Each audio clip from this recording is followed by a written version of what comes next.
Hello, everybody. This is Juan Lee along with Oliver. Again, back with you in the podcast. It's Life. Oliver, how are you doing today?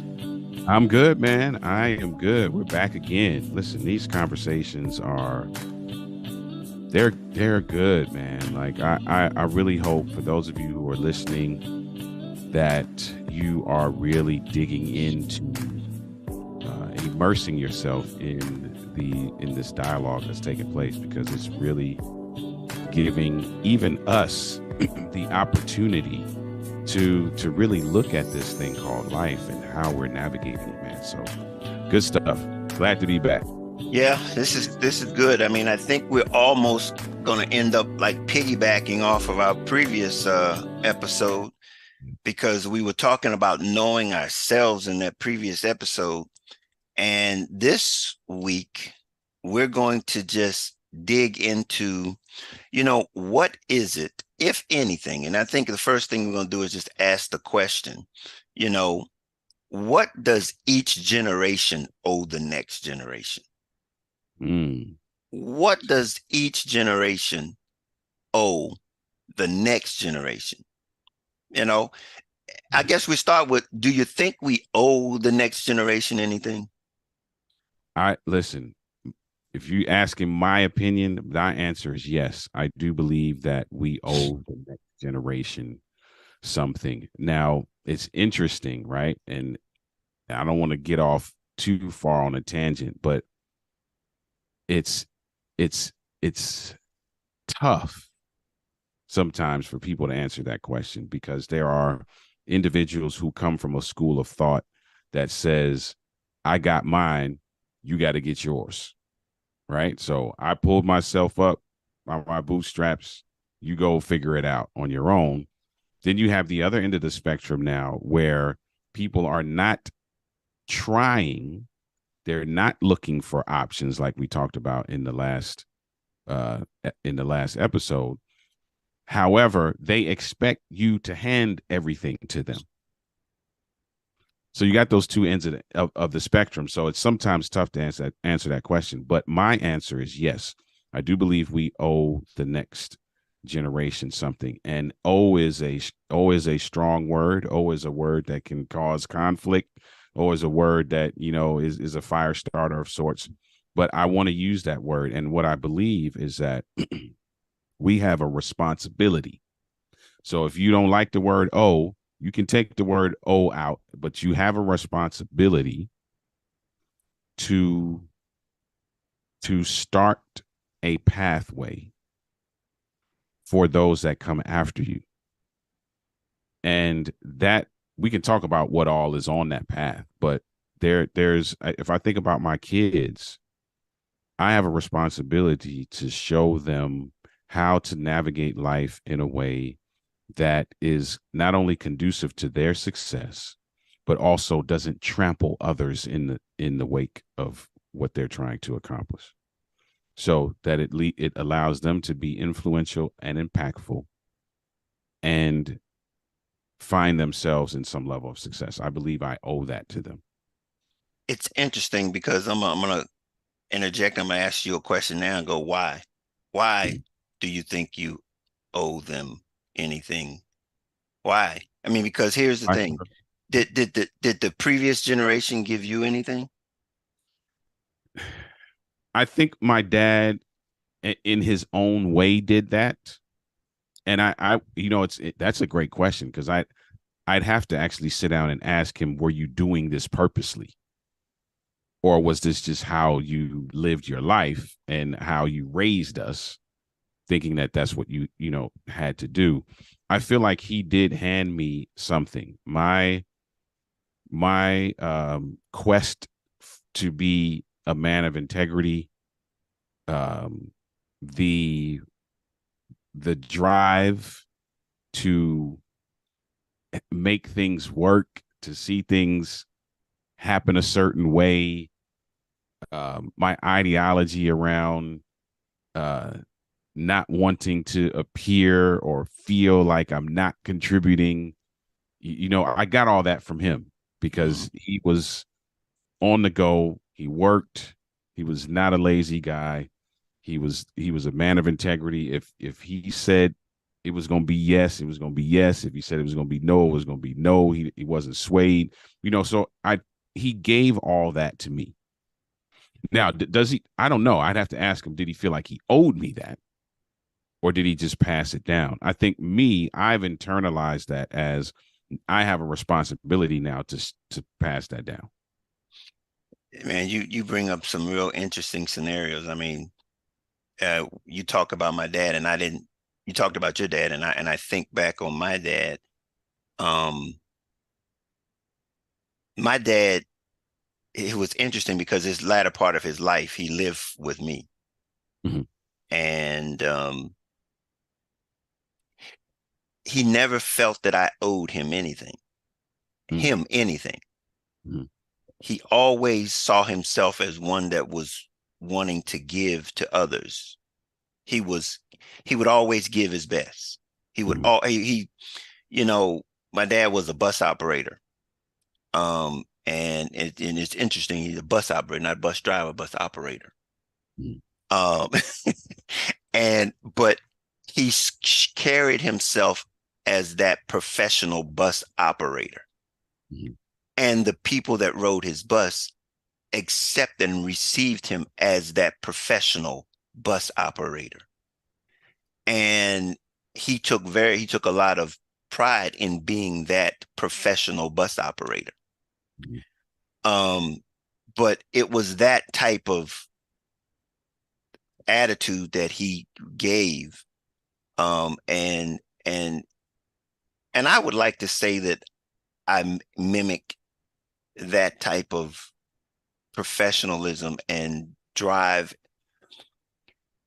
This is a man that had he didn't have a high school education.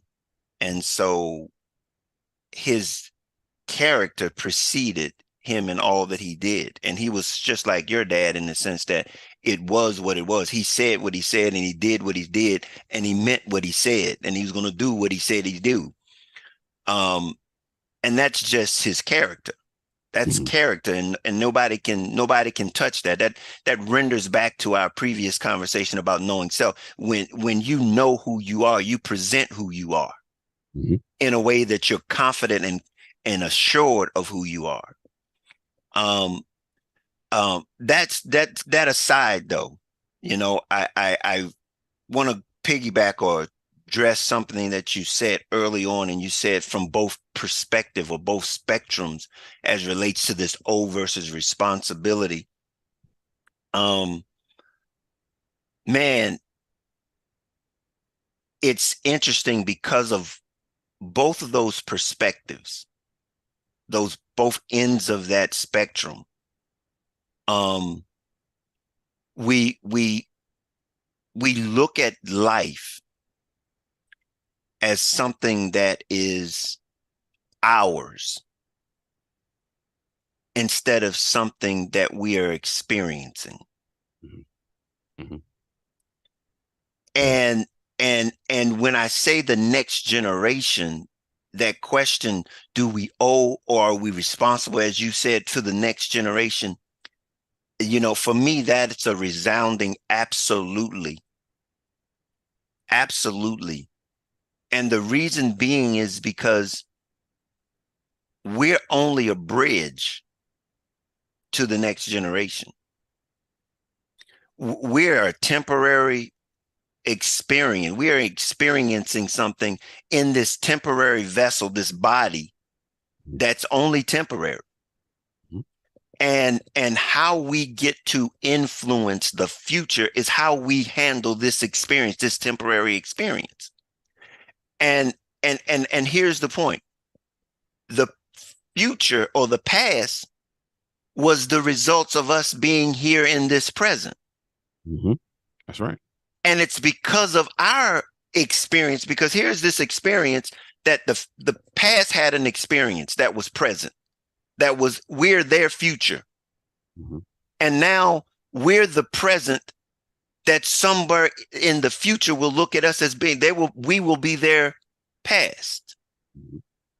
How will we present the present or the past to the future is based on what we do, how we engage this experience, how we invest into that next generation is what we invest into this thing that we have that is in common, this humanity.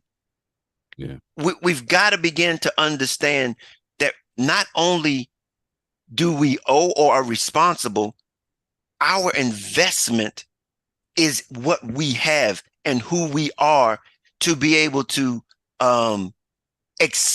experience, or not experience, but to influence the future generations. How do we do that? What do we do?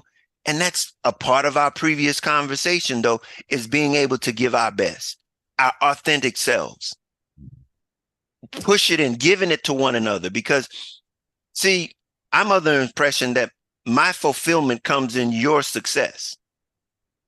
Okay. My fulfillment comes in your success, because my success is in my peace of being able to find my fulfillment in giving it to you. And I think until we recognize that ability that we need each other, if no matter what we do, if we don't share it with someone else, it's just dying on the vine. It's like putting a tree in your backyard, an apple tree in your backyard, but you never pick the apples off of it. They just die on the vine. Mm-hmm. We've got to realize that what we have, what we've grown, what we've possessed is to be shared. It's to be given to someone else. And so, it's responsible. It's the ability that we want to give it. Right. How do we do that when we recognize that, hey, our full potential, our full fulfillment, our actuality is really in our ability to give. If not, what do we do? What do we do if we're not? If we're not doing that, we have to understand, I have to do that in a way in which you understand that it is all but done from time to time when we're going through things. Yeah. I think you said something that's key too. And that is we often look at life as it's ours and not look at it as, again, using the word that we've been using, participant. So if you think of a relay race, the handing of the baton, right? That baton is a constant. You can pick 4 people. That baton is a constant. You could take those 4 people, get rid of them, get 4 new people. The baton is a constant. Mm-hmm. So what we're essentially doing is handing the baton to someone else. Now, what we do with the baton, if we tear it up, if it's dented, if it's broken, if it's this, when we hand it to the next person, we now put them at a disadvantage. If we take care of it, if it's good, it's in good shape, we hand it off well, we hand it off at the right time, the timing's good and everything, they get something that they can run with. And I think it's the same with, it's not my life. I'm a participant. Mm-hmm. And my level of participation, my attention to detail, my intentionality around how I am as a participant is directly aligned to what I leave behind.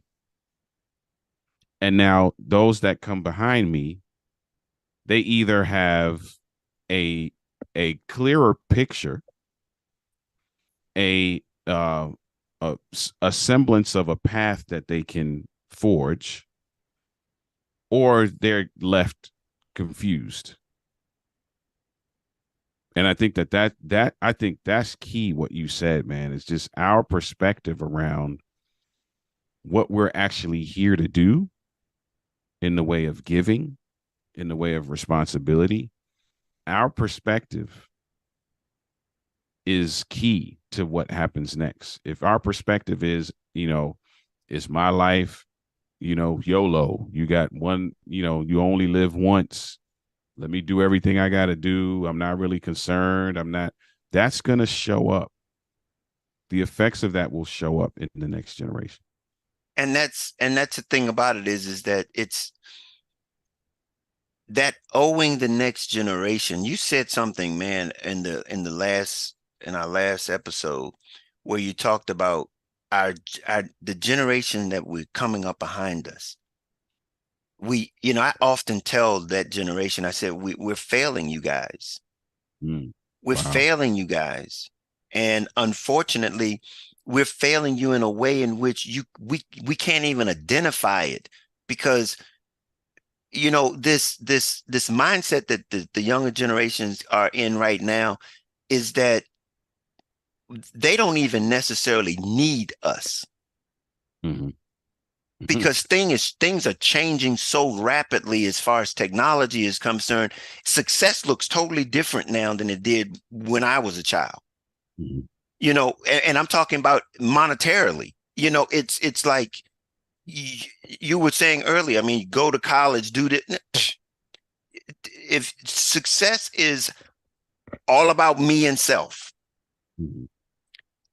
and when you get it and you're taking it at such a young age, you're getting it, you're reaching some of those ideals or those goals, those things that you want, those wants, not needs. You passed needs up a long time ago.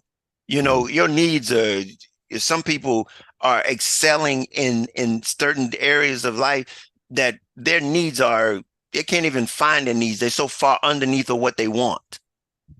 And they're doing things that we were having to work to get, have to work to get them. And so it's kind of difficult to begin to share with them, to learn, to teach them that, it's not necessary to be like someone else if you can be who you are authentically, instead of, we hear chasing the bag, chasing the bag.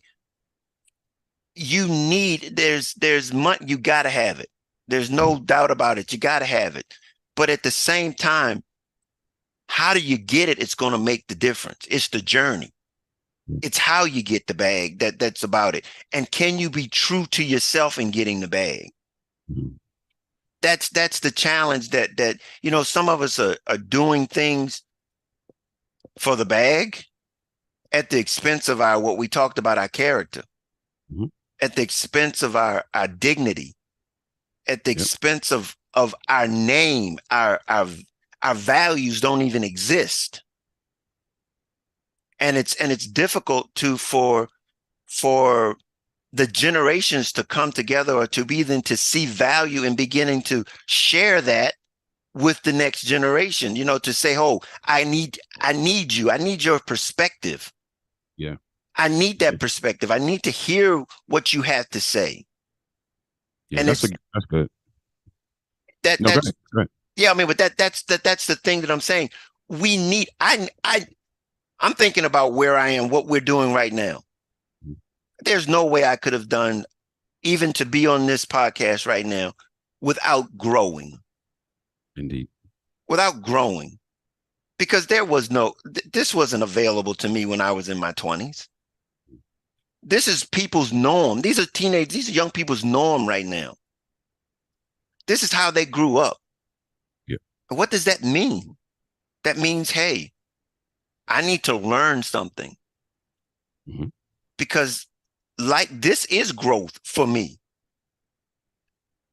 And we as a little bit older people, we've got to say that that's what that's all about. We've got to be willing to grow also. Yeah, I love that. And that's the responsibility on both sides, right? I think there's some we've placed significant value in one area, which then But what we did was we placed that significant value in one area at the expense of other areas that would create the level of balance that's necessary. So now it's money, money, chase the bag, grind, grind, but at the expense of integrity and responsibility and some level of, uh, I am my brother's keeper, all those kinds of things that we kind of grew up under. And those were the things that were like out front for us are no longer out front anymore. And there's some need for that. And there's some need to introduce that in a way where it doesn't necessarily diminish or undermine the value of building your finances and building a business and doing that, but it addresses it in a way that shows individuals, hey, there's some level of balance that you achieve. So some of the stuff that you're grappling with, even though you got that big bag, that kind of funny feeling you have late at night, that can be addressed by us looking at integrity and looking at your value system and looking at who you are authentically, like we talked about in the last one. So introducing that, I think, is one side of the coin, and you talked about the other side of the coin as well, which is those of us who are a little bit older and understand the importance of that value. We also have something to learn, because now we have to incorporate technology and we have to incorporate some of the ideologies around how businesses scaled and how things grow and how you achieve certain level of financial success and entrepreneurial success and that kind of thing, that we can learn from them because they do it a little bit different. Mm-hmm. So Mm-hmm. I think that balance, man, and that ties right into what we're talking about: owing and responsibility, right? And I Mm-hmm. think that understanding that there is some owing there and there is some responsibility there, and it's not about being entitled. It's not even about, I guess I'd be careful when I say this, but it's not even about duty as much as it is about, hey, listen, here's what we would like life to look like from the participant level. And because I care about you, who's coming up next, I want to make sure that what's left for you to deal with is conducive to your success as well. So there's some And, level of care and some level of, you talk about it in your book, right? You talk about this humanity concept and your view as it relates to how you see humanity and what that does for you and what and how you love as a result, right? I think that's what we owe. yeah, yeah. I mean, and you were saying, I mean, you talked about balance. You know, it- one thing that we all need to understand about life is that there's so many dynamics to, there's so many parts to it. Mhm. And if we don't, we have to choose the right balance so that we can navigate. It's about the balance that you're able to navigate while keeping your peace, Yeah. while keeping your contentment, while Mhm. being able to get all of your needs met. While you, I mean, these are the things that we can't sacrifice for the one or the other. Right. And it takes going back and going evaluating, okay, what's really important? Mhm. What's really important? You know, that care component, it seems like it's a word that we don't very much share or talk about it, but it's at the root of being able to make decisions for humanity, for the sake of the next generation. Because if there's no care, there is no motivation. Right.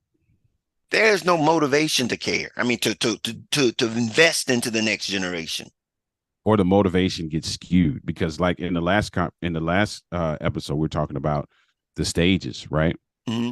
The interesting thing about life right now, and how life is lived, especially with some of the younger generations, is that they feel like they can skip stages because my father worked all his life and was never a millionaire, right?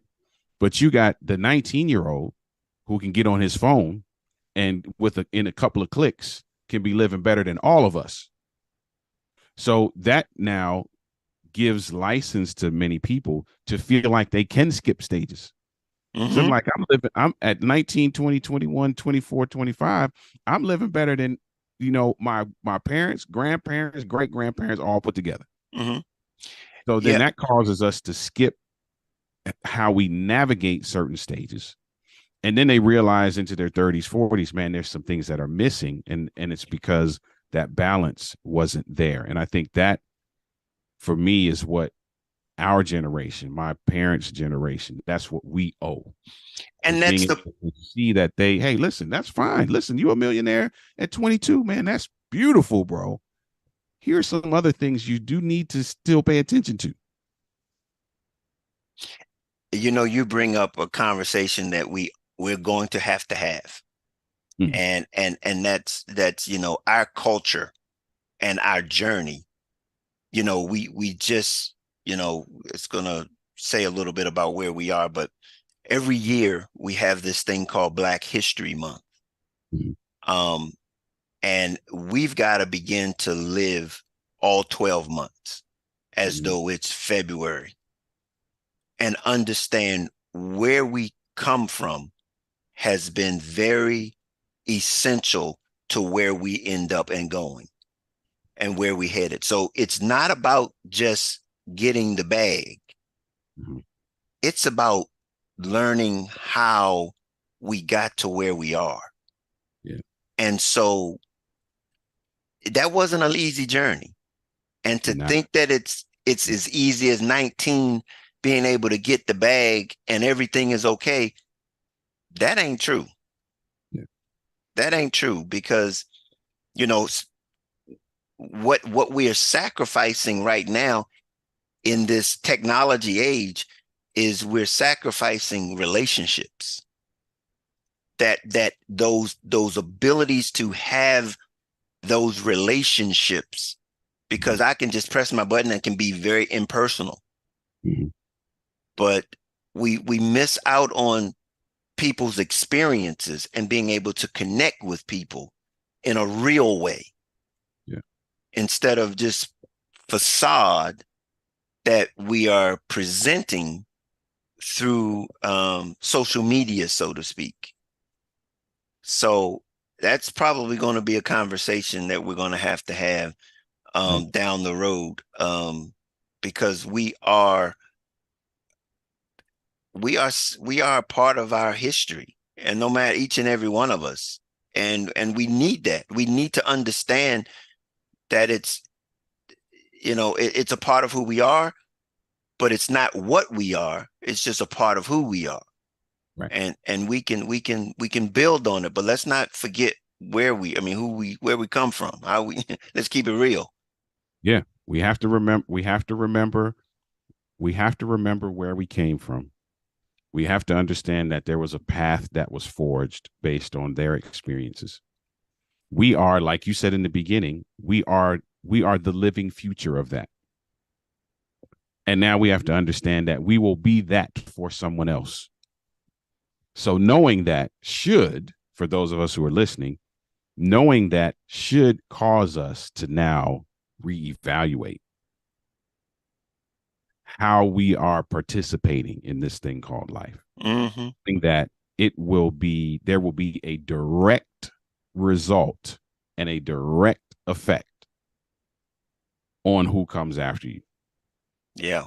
Yeah. I mean, and it's not to be like, it's like a burden. It shouldn't be a burden. Exactly. It really shouldn't be a burden. It's something that when we live in our authentic selves, we freely give it. We know we give it and we do. It's just, what is it that we want it to be? What do we want it to represent?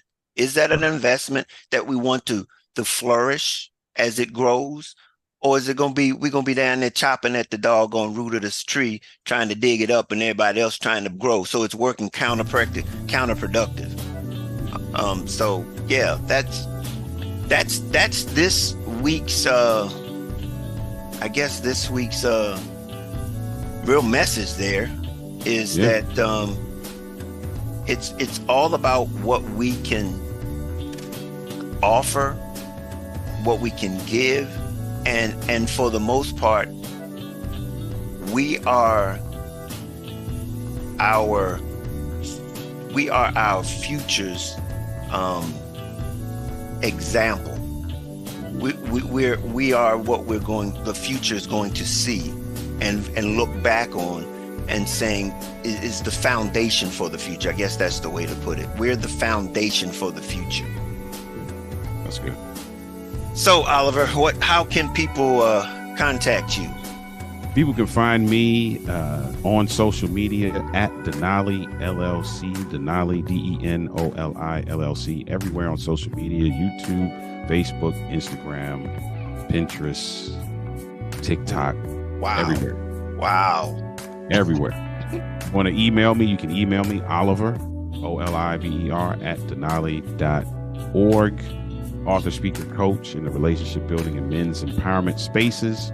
Author of the book Overcoming the Man Laws, for the man who wants to be his best despite what he was taught. Get in contact with me. I'd love to connect with you. Alrighty. And also you can reach me at Juan Lee. I guess it's just Juan at clearjourney.org. I also offer a free consultation. Just go to the website and schedule your free 30-minute consultation, and we'll talk about life, your challenges, your experiences, and how we can help you navigate it with the power of love, the attitudes of love. I'm also an author of Love Made Simple. You can also find that at clearjourney.org. And also, I'm a thought leader. So I'm also a speaker on that subject also. And we look forward to you coming back to spend some time with us in the future. And if you have not subscribed, hit the like button also and subscribe to our page here. And we look forward to seeing you next time. Until then, have a great day. Take care.